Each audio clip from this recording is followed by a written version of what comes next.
ايه الاخبار وعاملين ايه؟ مدلعك انا اهو، فيديو كل يومين ومواضيع مختلفة عن اللي قبلها تماما. فاهمني انت وانت مستخسر فيا حتة لايك للفيديو ولا حتة سبسكرايب، حتى وانت عارف ان انا محتاج السبسكرايب في الفترة دي بالذات. بس ايه، ما اقدرش برضو اللي انا احرمكم من حاجة. من يومين كده قعدت مع واحد صاحبي كان بيحكي لي ان القبض بتاعه ما بيكملش معاه بالظبط كده 8 ايام، او بمعنى صح بيقبض يوم 30 يجي لك يوم 8 في الشهر يكون القبض خلص معاه. والموضوع ده الصراحه كده لعب في دماغي اللي انا اعمل الفيديو ده، وانا عارف انت كمان ازاي بتبقى متسوح والقبض بتاعك ما بيكملش معاك اول اسبوع، وترجع لي كده تاني تسال نفسك هي القبض راح فين، ولا الفلوس راحت فين، ولا انا صرفت الفلوس في ايه، ولا انا رحت فين، ولا اللي هي النزوله ام 10 جنيه اللي كانت على القهوه دي هي اللي فرتكت لي الفلوس. وانا يا عم الحاج جاي لك في الفيديو ده كده اقول لك ازاي تظبط الدنيا دي، وازاي تعمل لك ميزانيه محترمه تكمل معاك لاخر الشهر من غير اي تعب، بدل ما تفضل عايش كده طول الشهر على السلفه والسفلقه من صحابك على القعده على القهوه ولا قعده البلاي ستيشن. فتعالوا كده نعدي الانترو بتاعنا ونكمل كلامنا.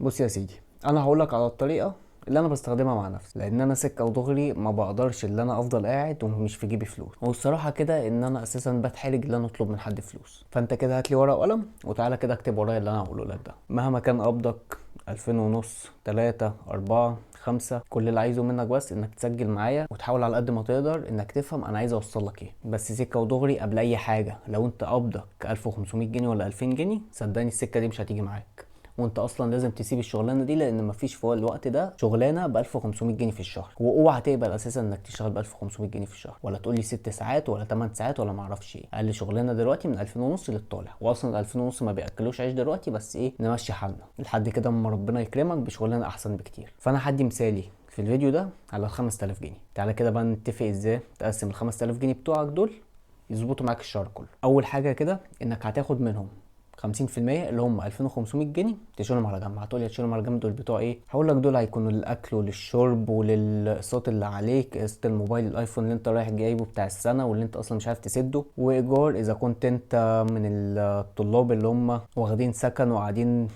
في مدينه او في محافظه بعيده عن محافظه اهاليهم. فال 2500 جنيه دول المفروض انهم يكفوك اكل شرب فواتير اقساط ايجار، وال 2000 ونص دول اعتقد كويسين قوي. فدول كده بالظبط كده اساسيات نخليهم على جنب. بس خليني اقولك معلومة، لو انت اكلك وشربك وايجارك واقساطك معديين ال 2500 جنيه يبقى انت كده مش عايش صح، وعايش كده برفاهيه زياده عن اللزوم، زي ما انا قلت لك كده بالايفون اللي انت رايح مشتريه بتاع السنه وانت اصلا معكش الفلوس بتاعها. الدنيا دي كده هتبوظ لنا الموضوع بتاعنا. بس لو انت قبضك فعلا او ال 50% اللي احنا اتكلمنا عليهم دول مكفيين، هيكفوك لاخر الشهر او يكفوك للاساسيات اللي احنا بنتكلم عليها، يبقى احنا كده زي الفل ونكمل كلامنا. دي كده اول حاجه. تاني حاجه هناخد 20% من القبض.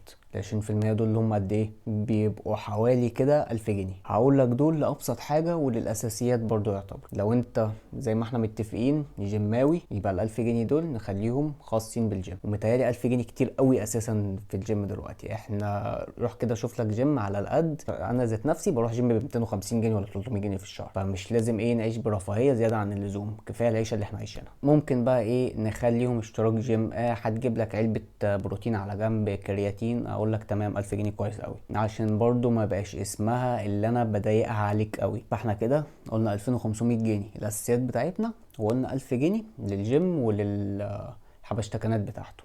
طيب كده 3500 جنيه ناقص 1500 جنيه دول بتوع ايه يا سيدي؟ هنشيل من ال 1500 جنيه دول 20%.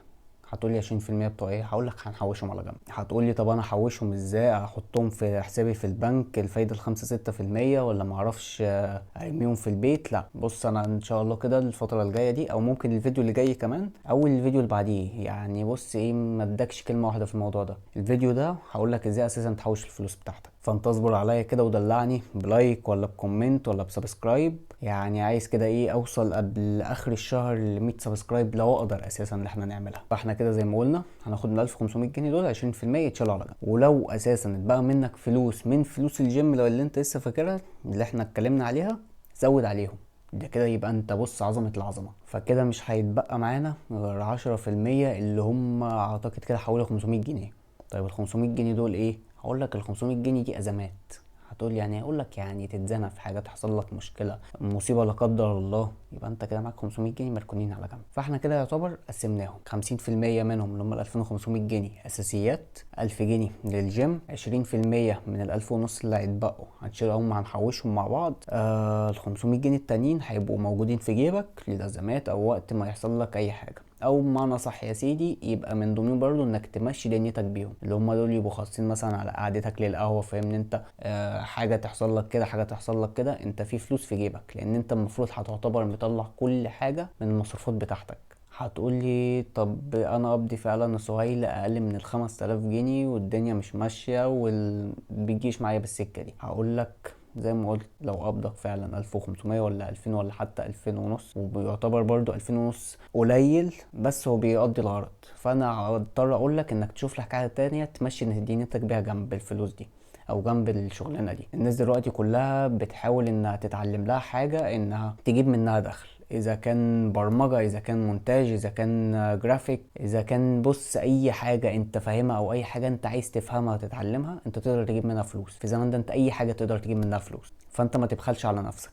انت باشا تقدر تطلع لك او تروح تاخد لك كورس من على اليوتيوب ببلاش، او عندك منصات بتعمل كورسات بمبالغ نقدر نقول رمزية بسيطة جدا، تقدر انك تتعلم لك منها حاجة. فانا زي ما بقول لك، ما تستخسرش في نفسك وطور من نفسك اكتر واكتر. وبس كده، ده كل اللي كان عندي اقوله لك في الفيديو ده. الموضوع بسيط، الموضوع سهل، كل اللي عليك بس انك تمشي عليه، وان شاء الله ربنا هيكرمك وتوصل اللي انت عايزه. وزي كل فيديو ما تنساش لايك الفيديو، تشترك في القناه عشان انا محتاج دعمك قوي الفتره دي، تكتب لي تحت في الكومنتات ايه رايك في موضوع النهارده، واستناني فيديو جديد بموضوع جديد.